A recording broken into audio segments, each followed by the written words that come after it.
Hi everyone. First of all, have a blessed morning to all of you. I hope everybody's are okay in your home right now. So this morning, together with my companion, Miss Blessy Pinales, we're going to tackle another important topic that we need to discuss. And it's all about the arts during the American and the contemporary period. So we are able to know who are the famous Filipino artists and how it works and how they influence, especially in the painting. So when we say contemporary, meaning it's living or occurring at the same time, meaning the modern, who is or unsa ang current or the present day. So Filipinos influenced by Western arts and culture, and it's become attuned to the finest international influences in arts. So that is true that in the history, if you can still remember that the Filipino or the Philippines are being colonized by the American and Spaniards. So because of that, we are able to adopt their culture, and until up to this day, ma-observe nato na. So not just the culture, but most importantly or most highlightedly, ang ilahang arts. So nowadays, many contemporary Filipino painting blended already with excellency between the old and the modern painting. It used different natural forms of archipelago and the complex abstraction of the modern arts. So this time, this painting above shows about the contrasting art style between or prevalent in the said period. So we are able to compare these two famous painters and artworks prevalent in the said period, or meaning or in their particular area or in their particular time. So we have the Angkyo Cook 1980, The Man of Fire, and the Brenda Fajardo of 2009, The Babylon Healer. Alright, so we have the Angkyo Cook 1980, The Man of Fire, and Brenda Fajardo of 2009, The Babylon Healer. So let us start with the Angkyo Cook 1980, The Man of Fire. So si Angkyo Cook, he is one of the serious expressionist painter in the country. And according to him, his artwork reflects about the violence and shocking image of anguish and despair. So it's very clear, no, observation if we are able to observe, no, sa isa sa mga painting or sa artwork ni Angkyo Cook, makaingon gyud ta na he is very expressionist painter. Ato ang ma-observe sa iyang painting, no, naga-reflect siya about violence. Ang iyang artwork, more on the fighting figure, more on sa kanang anger figure style of painting.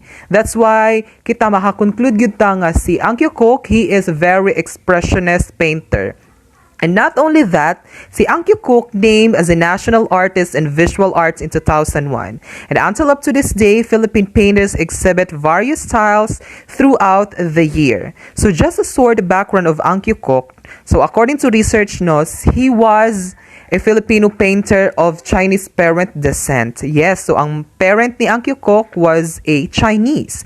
And yes, it was a national artist of visual arts, and as what I have said, ang artwork ni Angkyo Cook was more on the fighting figure, ang mga style, more on the anger figure, ang iyang mga style of artwork. So, ang papa ni Angkyo Cook, gikuha ang iyang name because of his father worried about a Chinese fade against invading merchants at that time. That's why his father named him Kyo Cook, which means save the country. So, dira derive ang name ni Angkyo Cook. So, next, we have Brenda Fajardo. Alright, so we have Brenda Fajardo, or also known as the Babylon Healer. So, si Brenda Fajardo is famous about her tarot card series, where ang iyahang mga subject matter is gonna derive from the Philippine folktale, epic, and nationalistic theme. And not only that, as the Babylon Healer, the main figure, the Babylon Priestess, is enlarged while the community people are shown in the background. Smaller size with the use of perspective surroundings. The painting are descriptive lines handwritten by Fajardo itself. So if you are going to observe also the artwork of Fajardo is nagarelate jud siya more on sa iyaha as a Babylon Healer. So not only that, just a short background of Brenda Fajardo. She is known as a a series about tarot card, as what I have said, which configures and situates about the Philippine history and the society. So ang iyahang mga artwork also exhibits especially in the place of Singapore, Cuba, Brisbane, and Paris. And her artistic and academic intellects involved the aesthetic of poverty and the art of the people. And not only that, also kung maobserbahan napod siya uban na mga painting no naga-portray pod about sa life of the sa mga tao, sa life about the people. So naga-portray pod siya about ana ng mga painting. So next, we have Fernando Amorsolo and Fabian de la Rosa. So kinsa man ni sila? So painting during an American rule was dominated by the traditional style of Fernando Amorsolo and Fabian de la Rosa. So because silahang genre ginapakita is more on the landscape of painting.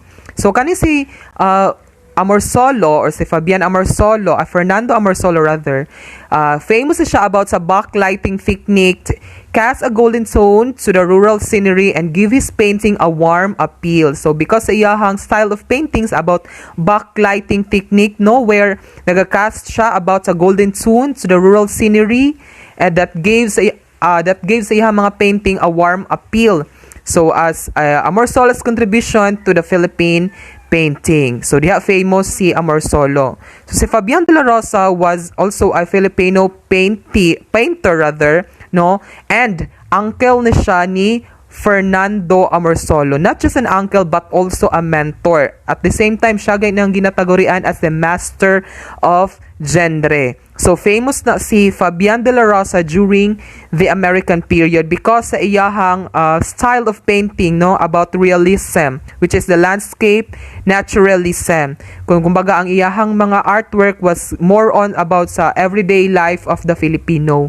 So dira apod nimo makita nga na ay mga painting na mga everyday life of a Filipino, kanang naay mga magsasaka, kanang nagaportray siya about sa kanang how Filipino lived. So inganaana ang iyahang mga style of painting.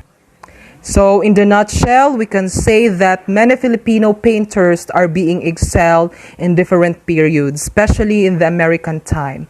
We can see different artworks through different famous Filipino painters, and through their works, it is very clear manifestation that we are being influenced by their arts. So that's conclude my topic. I hope that you have learned something towards my discussion. Thank you very much for listening. God bless us all.